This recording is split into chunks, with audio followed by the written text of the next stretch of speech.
talking about I'll do it tomorrow and how to stop procrastinating while working or staying at home. So Juliet is a certified coach, professional organizer, and study skills consultant based in London, but working virtually with teens and young adults worldwide. An Oxford graduate, Juliet taught social science to study skills at London University and then at Open University for more than 14 years, fascinated by the role of motivated in teaching and learning. She trained as a coach and launched her consultancy JLP Coach, my apologies, in 2008. Ladies and gentlemen, let's have a virtual round of applause for Juliet. Yay! Thank you. So I'm going to start with a question.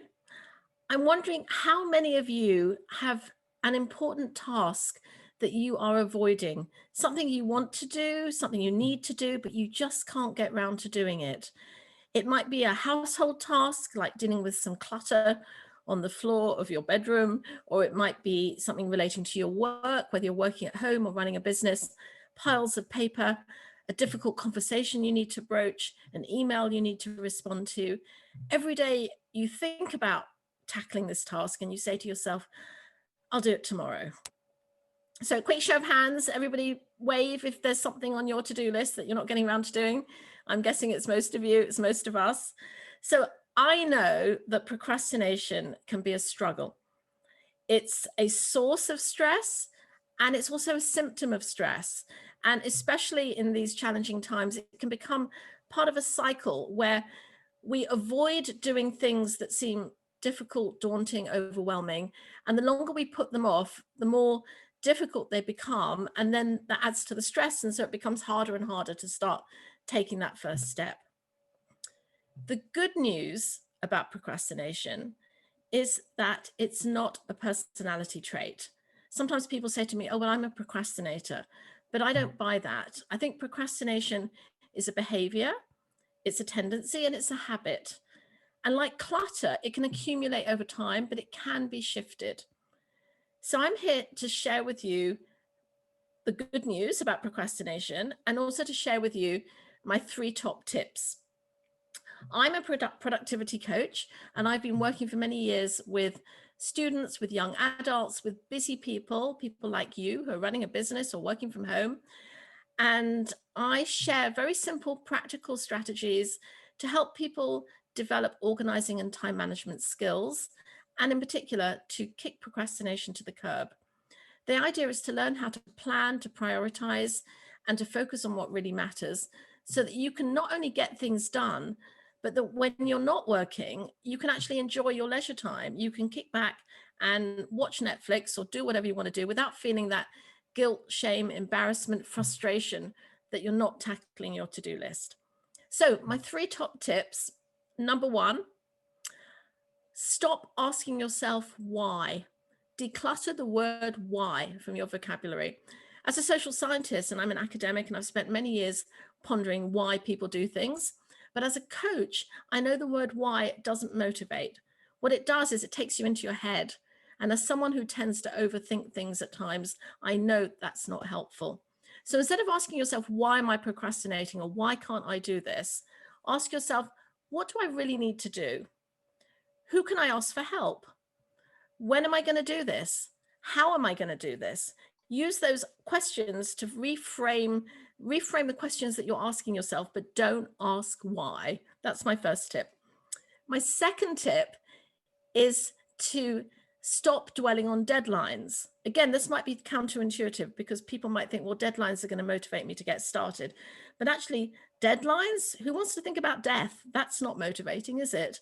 Instead of thinking about deadlines and the final, the finishing line and what you're going to do at the end, think about the lifeline, giving life to your project. Isn't that more inspiring? So don't worry about the end project, that final report that you have to write, or finishing the book that you're reading or writing. Think about the very first step. What is the very first step that you need to do? It might be sitting down at your computer and putting on the computer, or finding the email of the person you need to write to, or picking up one piece of clothing from the bathroom floor, sticking it in the laundry basket. If you can take one step at a time and think about giving life to projects rather than those dreaded deadlines, you're much more likely to overcome procrastination. And my third tip is to let go of perfectionism. I could say much more about this, but I know that perfectionism and procrastination go hand in hand. My friend Rivka Caroline, who's written a book on this subject, says that when she is watching her 10-year-old son make his bed, she doesn't need to worry about it being done perfectly. But she says, if I'm jumping out of a plane, I want to know that the person who packed my parachute is a perfectionist.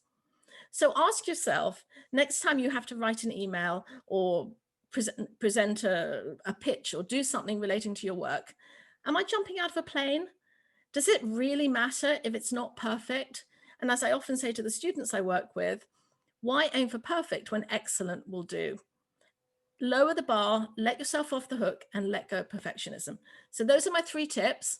Stop asking why, focus on the first step, and let go of being a perfectionist. I'm just wondering if you have any other tips that you would like to share about overcoming procrastination, or if you're struggling yourself and you'd like to talk about it with me, I'd love to chat to you too.